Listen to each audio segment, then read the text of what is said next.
이스라엘 백성들이 이 광야를 행진하는 가운데 아말렉의 공격을 받은 사건을 기록하고 있습니다. 아말렉 사람들이 갑자기 급습해 와서 이스라엘 몇 사람이 이제 죽임을 당하고 어려움을 겪는 일들이 일어났어요. 모세가 여호수아를 군대의 대장으로 세워서 이스라엘 사람들을 군인으로 모집하고 이 아말렉과 대적해서 싸우게 합니다. 그리고 모세가 그 전투에 나갈 여호수아에게 이런 말을 해요. 전투가 벌어지는 동안에 나는 이 하나님이 주신 이 지팡이를 잡고 저 산꼭대기에 올라가서 설 거다, 이렇게 말을 해줍니다. 여호수아는 모세의 말을 듣고 나아가서 전투에 임했고, 모세는 산에 올라가 가지고 그 막대기를 들고 그 지팡이를 들고 서 있는 가운데 이스라엘 백성들이 모세가 끝까지 손을 들고 서 있음으로 인해서 승리했다는 거예요. 이 사건이 주는 교훈을 오늘 좀 생각을 하려고 합니다. 너무 잘 아는 내용이죠, 그죠? 우리가 교회를 좀 어느 정도라도 다녔다고 한다면 이 이야기를 대부분은 다 아실 것 같아요. 그런데 이 말씀이 우리에게 교훈하는 게 뭡니까? 여러분 다 알죠, 그죠? 중보기도를 했더니 하나님께서 들으셨다, 뭐 이렇게 우리가 알고 있죠. 모르세요? 아시죠, 그죠? 교회를 조금 다니면 다 알잖아요. 뭐 중보기도, 모세가 손을 들고 산 위에 올라가서 쓴 것이 중보기도 한 거고, 그 중보기도를 통해서 결국 이스라엘 군대가 아말렉과의 싸움에서 이겼다, 우리가 이렇게 생각을 하잖아요. 근데 이제 그 말씀, 이 말씀이 우리에게 교훈하는 바가 정말 그것인지 좀 생각을 하려고 해요. 먼저 이 말씀의 교훈은 하나님이 약속하신 대로 행하시는 분이다라고 하는 걸 우리에게 보여줍니다. 이 말씀을 중보기도라고 이렇게 해석을 하지만 사실은 제가 지금까지 늘 말씀을 드리는 것처럼 여러 차례 여러분에게 말씀을 드리지만, 성경은 어떤 한 사람의 위대함을 드러내는 책은 아니에요.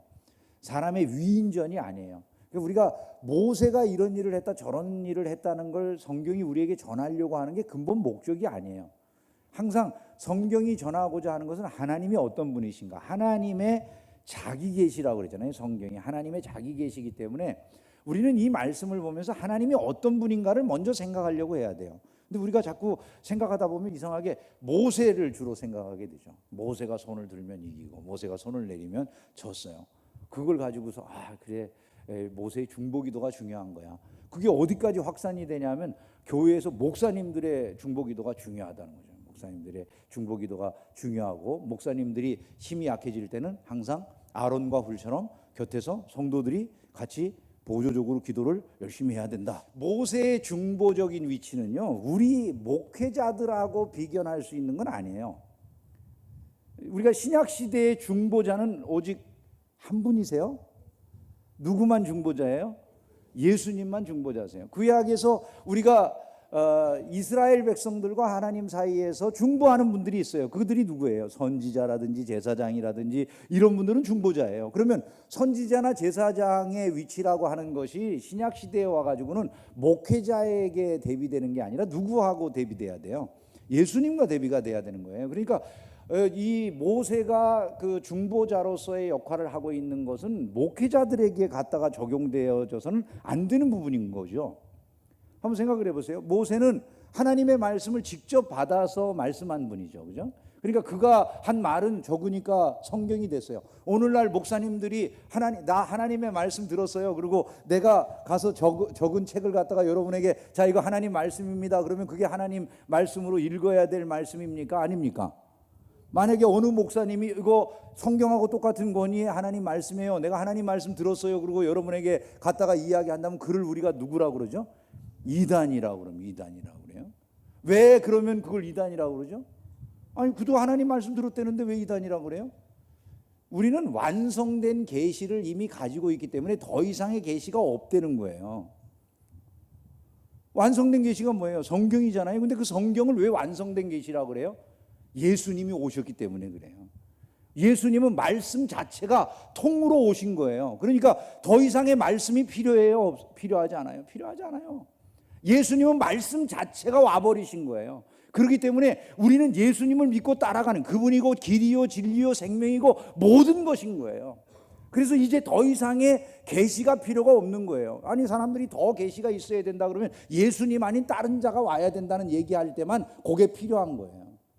우린 예수님이면 충분한데 다른 뭐가 필요가 있어요? 그러니까 다른 계시를 이야기하는 순간에 그가 뭐예요?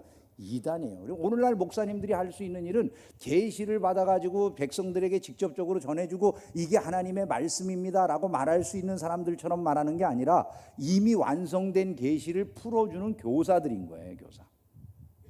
완성된 계시를 가지고 여러분에게 풀어주잖아요. 목사님들은요. 그죠? 그래서 지금 현대의 목사님들이 옛날의 선지자들이나 이런 분들과 같은 그런 위치에 있지 않아요. 그렇다고 목사님이 선지자가 아니고 하나님 말씀을 있는 그대로 말해주지 않으니까 함부로 해도 돼요? 그건 아니죠. 너희들을 가르치는 자를 존중히 여기라 그렇게 말씀했으니까 선생으로서 존중히 여기는 거지 그 선지자나 무슨 제사장이나 이런 위치로 우리가 존중히 여기는 게 아니에요. 오늘날은 모두가 다 같이 만인 제사장이라고 그러잖아요. 그러니까 신약 시대의 만인 제사장적인 이런 위치를 자꾸 잊어버리는 거예요. 성도들이 어느 순간에 뭐 갑자기 손 들고 목사님만 뭐 중보기도 하면은 더 세 보이고 기도빨이 있는 거예요. 내 기도는 별 볼 일 없고. 목사님 가서 항상 기도해 주세요. 그럴 필요가 있어요, 없어요? 신약 시대는 다 내가 제사장이니까 누군가를 중간에 놓을 이유가 없이 예수 그리스도의 중보자 되심을 믿음으로 하나님 앞에 나가는 거죠, 그죠? 어느 목사의 권위가 그 가운데 껴들 여지가 없어요. 예수 그리스도만이 참된 중보시니까. 아멘. 다른 것들이 거기 들어가지 말아야 된다는 거죠. 그러면 모세가 이제 지팡이를 들고 산 위에 올라간 걸 뭐라고 해석을 해야 되겠어요? 중보기도 하러 올라간 것이다 이렇게 말을 해야 되겠습니까? 자, 한번 생각을 해보세요. 그 당시 사람들의 입장으로 한번 가보자는 얘기예요. 전쟁이 일어났어요. 뒤에서 아말렉이 와가지고 자기네들을 쳤어요. 사람들이 여러 명 상처를 입고 죽어갔어요. 자, 그런 상태에서 모세가 군대를 조직했습니다. 여호수아를 군대 장군으로 세워갖고 전투에 내보내면서 모세가 하는 말이 이거예요. 내가 이 지팡이를 들고 저 산 꼭대기에 올라가서 설 거야. 이렇게 말을 해줬어요. 그것이 이 여호수아에게 의미하는 바가 도대체 뭡니까? 지팡이를 짚고 산 위에 올라가서 내가 중보기도 해줄게 이런 말이었을까요? 그거 아닙니다. 그거 아니에요. 왜 아니냐면 여러분 이 지팡이가 가지고 있는 의미를 생각해 보면 금방 알 수 있어요. 출애굽기 4장 17절에 보면 하나님께서 모세에게 이 지팡이를 주시면서 그 지팡이의 의미를 분명히 말씀을 하셨어요. 너는 이 지팡이를 손에 잡고 이것으로 이적을 행할지니라 이렇게 말씀해 주셨어요. 모세의 지팡이에 대해 하나님께서 너는 이 지팡이를 잡고 이적을 행하는 사람이 된다 이렇게 말씀을 해주신 거예요. 모세가 그 지팡이를 들고 애굽으로 들어갔어요. 그리고 지팡이를 통해서 실제로 이적이 일어나요. 출애굽기 9장 23절에 보면 모세가 하늘을 향하여 지팡이를 들었더니 어떤 역사가 일어납니까? 같이 읽어보겠습니다. 여호와께서 우레소리와 우박을 보내시고 불을 내려 땅에 달리게 하시니라. 할렐루야. 여러분 하나님께서 모세가 지팡이를 들어 올렸더니 진짜 그 지팡이 마른 막대기 들어 올렸는데 이적이 일어나게 하셨다는 거예요. 출애굽기 10장 13절에 보면 모세가 애굽 땅 위에 그 지팡이를 지팡이 들어 올렸더니 여호와께서 동풍을 일으키셔서 메뚜기가 날아오게 하셨다는 거예요. 출애굽기 14장 16절에 보면 지팡이를 들고 손을 바다 위로 내어 밀라 그러면 그것이 갈라진다 이렇게 말씀하셨어요. 그 말씀대로 지팡이를 들고 손을 바다 위로 내밀었더니 홍해가 갈라지는 기적이 일어난 줄로 믿습니다. 모세에게 하나님이 약속하신 일이고요. 모세는 그 지팡이가 아무것도 아닌데 그 지팡이 가지고 가서 이적을 행하라고 그러니까 지팡이 들고 가는 곳마다 이적을 행했어요. 그러면 지금 전쟁터에 군인이 나가는 거예요. 여호수아하고 군인들이 나가는데 모세가 그 군인들에게 내가 이 지팡이를 들고 저 산 꼭대기에 가서 서 있을게. 그때 모세가 나 중보기도 하러 갈게가 되겠습니까? 지금 모세가 야 너희들은 생각해. 과거에 어떤 일이 일어났니? 이걸 말하는 거겠어요. 과거에 하나님께서 내가 이 지팡이 들어 올렸을 때 어떤 일을 행했어? 홍해가 갈라졌잖아. 이 지팡이를 들었을 때 그 메뚜기가 날라와서 애굽 사람들을 쳤잖아. 하나님이 우리의 대적을 물리쳐 주셨잖아. 이 지팡이를 들었을 때 홍해가 합쳐지면서 애굽 군대가 멸절당했잖아. 이것을 말하는 거다 그 말이에요. 결국 모세가 지금 이 지팡이를 통해서 내가 지팡이를 들고 산 위에 서겠다 그 말은 중보 기도를 하러 올라간다는 이야기보다는 내가 지금 이 지팡이를 들고 산 위에 섰을 때 너희들이 그 지팡이가 가지고 있는 의미를 생각해야 돼. 하나님 우리에게 이제까지 승리를 주신 분이야. 그 약속을 믿고 너희는 겁없이 싸워도 돼. 용기를 내면 되는 거야. 이것을 격려하는 것이었다는 것을 기억하시기를 주님의 이름으로 축원합니다. 신자는 누구라도 마찬가지. 하나님의 약속을 믿고 두려움 없이 세상과 맞짱 뜨는 사람이 신자예요. 저도 신자의 마음속에 그런 용기가 있어야 돼요. 벌벌 떨고 세상을 두려워하는 자들이 아니라 하나님의 약속을 믿기 때문에 모세의 지팡이를 통해서 역사하신 그 하나님을 기억하면서 마른 막대기로도 얼마든지 위대한 일을 행하시는 그 하나님이 살아계신다. 우리 편에 계신다. 그걸 바라보고 나아가는 거예요. 한번 생각해 보세요. 모세가 산 위에 왜 섰겠어요, 여러분? 산 위에 산기도 하러? 그게 아니고요. 그 지팡이를 들어올리고 산 위에 서 있는 이유는 너무나 분명해 보이잖아요. 모세가 위에서 자기 손이 올라가면 이기고 자기 손이 내려가면 지고 하는 걸 보았다는 것은 모세가 지금 서 있는 위치에서 밑에가 보인다는 겁니까? 안 보인다는 겁니까? 보인다는 거잖아요. 지금 보이는 위치에 모세가 서 있는 거예요. 모세가 지금 자기 눈으로 보면서 이거 내려가면 지고 이기는 걸 들면 이기는 걸 아니니까 그거 보고서 판단하지 않았겠어요? 계속 들고 있어야 되겠구나 이렇게. 아파 죽겠는데 아마 모세가 이랬을 것 같아. 그냥 손이 내려 아파 죽겠어. 저절로 내려가. 이 지팡이 잡은 손이. 그런데도 그냥 보니까 내려가면 자꾸 쳐. 모세가 아마 이랬을지도 몰라. 진저리를 치면서. 그럼 여러분 한번 생각해 보세요. 그거 지금 보이는 위치에 모세가 그러고 있는데 밑에 있는 사람들은 모세가 보일까요? 안 보일까요? 똑같이 보이는 거죠. 내가 지금 잘 보는 위치에 있으면 밑에 있는 사람들도 그걸 볼 거 아니겠어요? 산 위에 있는 모세의 그 지팡이를 이스라엘 백성들이 보면서 하나님께서 이제까지 저 지팡이를 통해서 너무나도 위대한 일들을 행하여 오신 것처럼 오늘 이 아말렉을 싸워서 이기게 하실 거다. 그 믿음을 그들이 갖는 거예요. 약속을 기초로 믿음을 갖는 거예요. 그것을 위해서 모세는 산 위에 지팡이를 들고 서 있다. 이렇게 우리가 말할 수가 있다는 것이죠. 하나님은 이 모든 승리의 영광을 하나님께서만 받으시기를 원하셨어요. 여러분 한번 생각해 보세요. 모세가 산에서 손을 들고 서 있는데 손을 들면 이스라엘이 이기고 손이 내려가면 이스라엘이 져요. 왜 이렇게 하나님이 하셨을까요? 이건 뭐 중보기도를 세게 하면 듣고 중보기도를 약하게 하면 안 듣고 이런 얘기겠어요? 우리는 이걸 항상 사람들의 중심으로 이것이 어떤 의미를 가질까 그렇게 사람을 중심으로 그걸 해석하려고 하는데 그게 아니에요. 사실 제가 아까도 말씀드린 것처럼 성경을 볼 때 항상 하나님에 대해서 성경이 말씀하고 있다 그런 얘기를 지금 드렸어요. 그러면 이것을 우리가 질문을 바꿔야 돼요. 하나님은 왜 모세가 손을 들면 이기게 하시고 모세의 손이 내려가면 지게 하셨을까? 응? 왜 하나님이 그렇게 하셨을 것 같으세요? 그건 너무나도 분명한 거예요. 한번 생각해 보세요.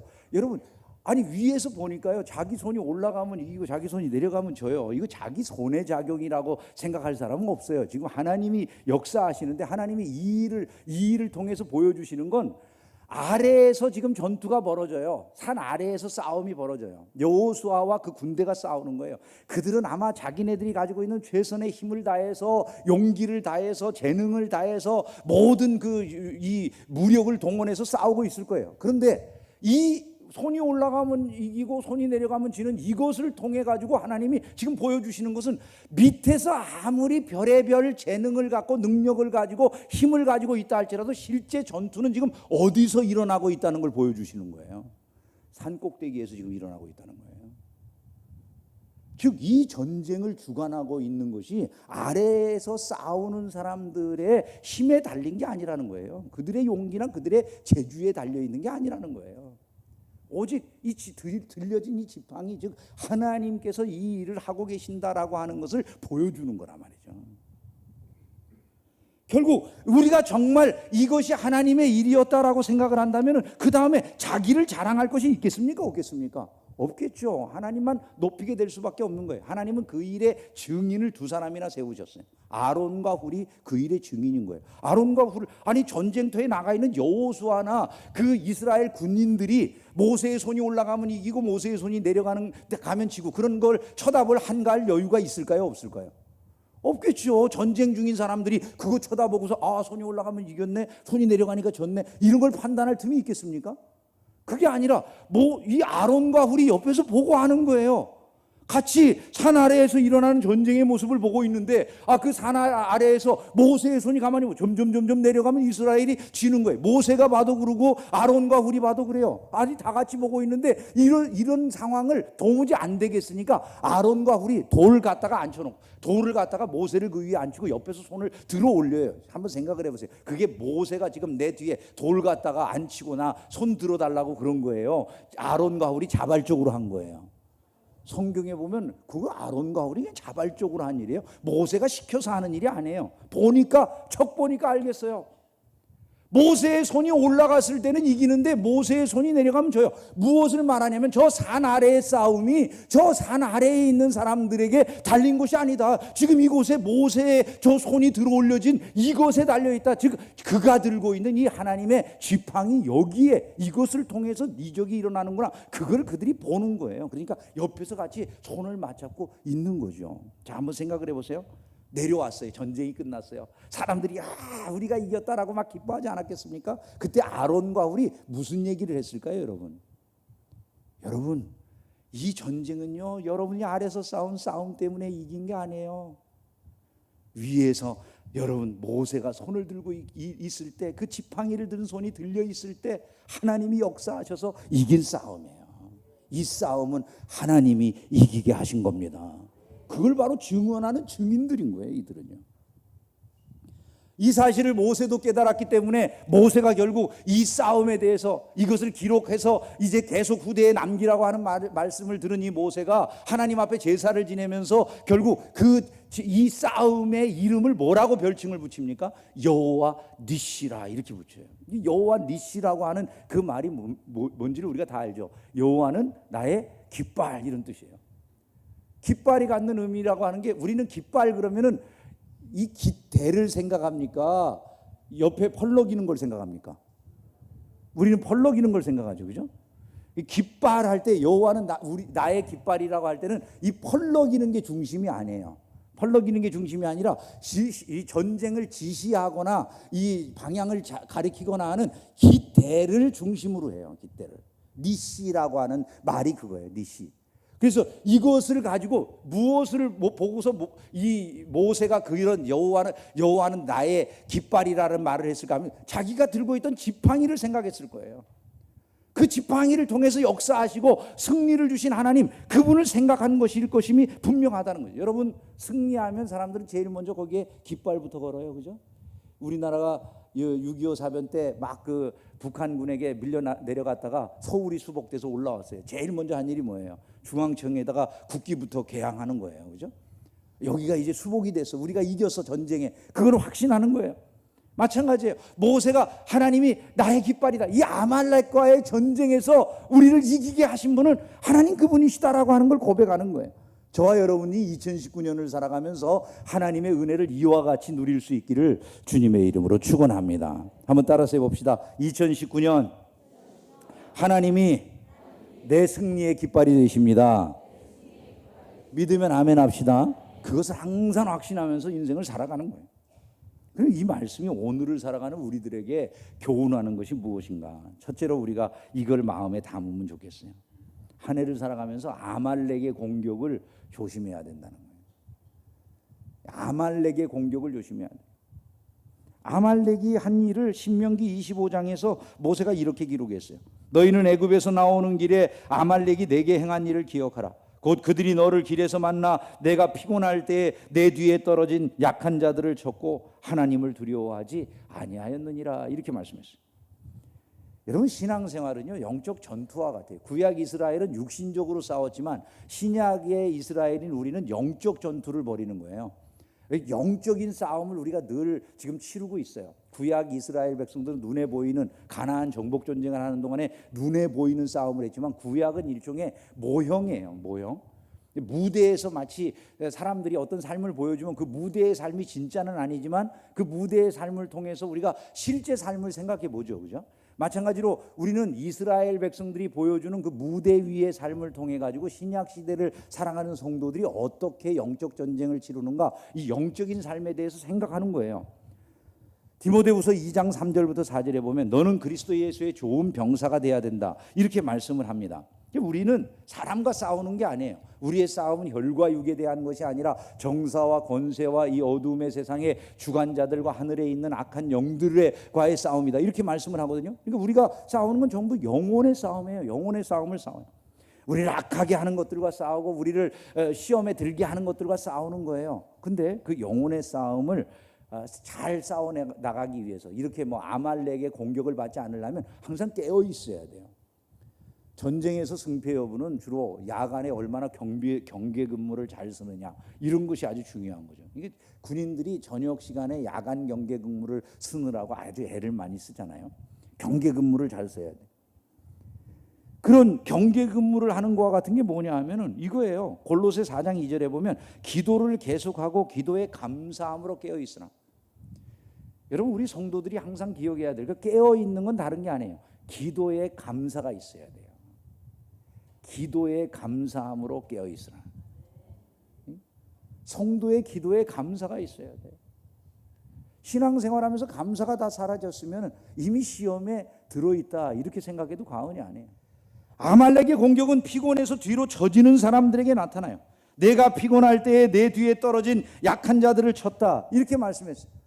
영적인 삶도 피곤해지는 것을 조심해야 돼요. 피곤해지는 거. 신앙생활하다가 어느 날부터인지 신앙생활이 지루하게 느껴지고 예수 믿는데 내가 뭐 예수 믿는다고 기도한다고 뭐 특별한 일이 일어나는 것 같지도 않고 자신감도 안 생기고 마음속에는 어느 순간부터 불평과 원망이 자리 잡아가지고 계속 그냥 입은 대빨 나와 있고 그냥. 자기도 모르는 거예요. 자기는 겉모습을 잘 몰라요. 사람들이 자기가 어떻게 하고 있는지를.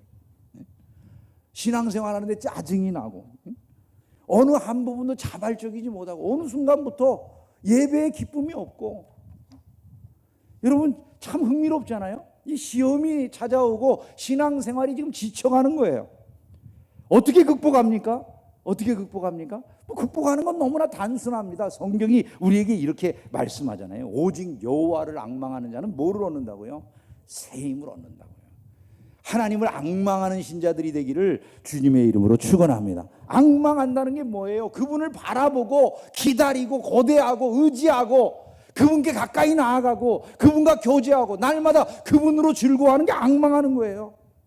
어느 순간부터 예배가 시들해진다든지 기도와 말씀의 이제 중요성이 다 사라져 버렸다든지 교회 생활에서 하나님을 경외하고 순종하는 것의 가치가 없어져 버렸다든지 육신적으로 교회를 바라보게 되었다든지 성도를 바라보는데도 사랑이 없어졌다든지 충성하고 봉사하는 일이 쓸데없이 여겨진다든지 헌신의 삶이 기쁨이 없다든지 교회에 좋은 면이 보이지 않고 나쁜 면이 주로 보인다든지 원망과 불평이 많아진다면 우리는 그걸 금방 생각을 해야 돼요. 내가 신앙생활 하다가 지금 뭔가 영적인 공격을 많이 받고 있다. 그게 지혜인 것을 믿으시기를 주님의 이름으로 축원합니다. 마귀는요 한번 우리를 시험하면 자칫하면 우리를 망하게 할 수도 있어요. 마귀는 눈에 보이지 않으니까 그 마귀를 우리가 잘 인식을 못해요. 근데 달콤하게 들어와요. 천사처럼 가정하고 들어와요. 근데 결국 우리의 삶의 모든 신앙의 기쁨도 즐거움도 감격도 다 사라지고 없게 만들어요. 달콤하게 들어와가지고 우리를 유혹하는데요. 제일 중요한 걸 빼앗아가요. 영혼의 생명보다 여러분 영적 생명보다 더 귀한 거 어디 있어요? 신앙생활의 즐거움 다 빼앗겼어. 행복이 다 사라졌어. 자기가 지금 뭘 하고 있는지도 몰라. 마귀는 하나님의 뜻보다 인간적인 생각을 하게 만들어요. 베드로가 예수님의 길을 딱 가로막고 서가지고 주여 그리 마소서, 내가 십자가 지러 가야 되겠다. 주여 그리 마소서. 자기 딴에는 얼마나 폼나는 일입니까? 예수님 고난당하시는데 당하시지 말라고 그러는데 멋있잖아요. 그러나 그게 주님의 일이에요. 주님이 그에게 뭐라고 말씀하셔요? 사단아 내 뒤로 물러가라. 마귀에게 사로잡히면 축복이 없어져요. 가룟 유다가 여러분 이 심령 속에 마귀가 들어가니까 모든 걸 잃고 저주의 자리에 떨어져요. 그래서 우리가 마귀를 경계해야 돼요. 마귀의 일인지 아닌지를 뭘로 알아요? 제일 먼저 말씀을 보면 아는 거예요. 말씀에서 벗어난 이단의 주장이면 그 마귀의 역사예요. 그죠? 말씀을 보면 알아요. 개인의 일을 우리가 해결해 나갈 때 이게 하나님의 뜻일까 아닐까 알고 싶으면 성경을 부지런히 읽어야 돼요. 말씀 위에 서기를 주의 이름으로 축원합니다. 공동체인 교회 안에서 이게 하나님의 뜻인지 아닌지는 뭘로 알까요, 여러분? 예? 그럼 교회사를 보면 알 수가 있어요. 교회사에서는 항상 이것이 하나님의 뜻인지 아닌지를 교회가 모여서 회의를 했어요. 회의를. 하나님의 말씀 안에서 기도하고 하나님의 뜻을 구하면서 기도한 끝에 도출되는 그것은 반드시 다 하나님의 뜻이라고 믿고 교회는 그것을 순종했어요. 그래서 삼위일체론도 교회의 회의를 통해서, 그 다음에 여러분 예수님의 양성 문제, 뭐 신성과 인성을 가진 이런 문제 다 교회의 회의를 통해서 결정되는 거예요. 만약에 어떤 사람이 그것에 대해서 끝까지 반대하면 그건 이단이었어요. 그래서 교회의 회의를 성도들이 소중하게 여기고 그 회의에서 결정되는 게 나하고 다를 때, 마치 이스라엘 총회가 모여서 제비를 뽑는데 그 제비 뽑기를 통해서 나타나는 도출되는 결과들을 성도들이 어떻게 봐요? 그거를 하나님의 뜻으로 보잖아요. 그죠? 마찬가지예요. 오늘날도 교회의 회의가 진행돼 가지고 결정되면 성도들은 그걸 따르는 거예요. 만약에 그것을 거부한다면 한 무리가 아니라는 거예요. 무엇을 의미하죠? 교회는 한 성령 안에서 한 영이 된 공동체라고 생각하기 때문에 끝까지 반대하면 그는 그 교회 공동체에 있는 사람이 아닌 거예요. 이게 교회 생활을 하는 데 있어서 매우 중요하고 하나님의 뜻을 찾는 가장 일반적인 방법인 거예요. 기쁨과 영광을 마귀의 시험으로 인해서 빼앗겨버리고 자기가 그 길을 제대로 가지 못하는 일들이 너무 많아요. 여러분, 믿음 안에 든든하게 서기를 주님의 이름으로 축원합니다. 축원합니다. 영혼의 가치가 얼마나 중요합니까? 언제든지 영혼이 먼저예요. 사랑하는 자여, 내 영혼이 잘됨 같이 내가 범사에 잘되고 강건하기를 내가 간구하노라, 이렇게 말하잖아요. 영혼이 잘된 이후 그 다음에 범사, 그 다음에 육신을 위해서 사도가 기도를 해주는 거예요. 우리가 2019년 한 해를 살아가면서 항상 생각해야 될 게 그거예요. 내 영혼이 먼저 하나님 앞에 바로 서야 된다. 그래서 마귀를 경계하는 은혜가 있기를 주님의 이름으로 축원합니다. 두 번째, 우리가 꼭 생각해야 될 게, 우리를 이기게 하시는 분은 오직 하나님 한 분이시다. 이걸 잊지 말라는 거예요. 이 지팡이로 이적을 행하라, 이 말씀은 너무나 신비해요. 아니, 이 마른 막대기 따위로 무슨 이적을 행한단 말입니까? 이건 살아있는 것도 아니라고요. 이렇게 말할 수 있어요. 그런데 그게 아니에요. 하나님이 그 막대기를 통해서, 그 아무것도 아닌 마른 지팡이를 통해서 이적을 행하라, 그거 가지고 갔는데 그것으로 이 홍해가 갈라지고 이적이 일어나는 거예요. 아말렉을 물리치는 거예요. 그건 결국 말씀의 약속이 기적을 일으키는 도구라는 것을 우리에게 말해주는 거예요. 저와 여러분들이 이 하나님의 약속에 매달리는 은혜가 있기를 주님의 이름으로 축원합니다. 말씀을 맺습니다. 벌써 2019년 1월의 마지막 주일이잖아요. 성구 영신 예배 엊그제 드린 것 같은데 다 지나가요 벌써. 어떻게 한 달 지나는 동안에 여러분의 영혼은 안녕하십니까 여러분? 그 한 달 동안도 세상의 일에 너무 매여 사느라고 내 영혼을 돌보는 일은 게을르지 않았는가, 이런 거 여러분 생각해 보셨어요? 여러분, 잊지 말아야 될 게 하나 있어요. 우리는 삶의 변화를 원하잖아요. 내 삶에 복이 임하기를 원하잖아요. 근데 뭐부터 출발해야 될지를 몰라요. 영혼이 먼저 회복되는 거예요.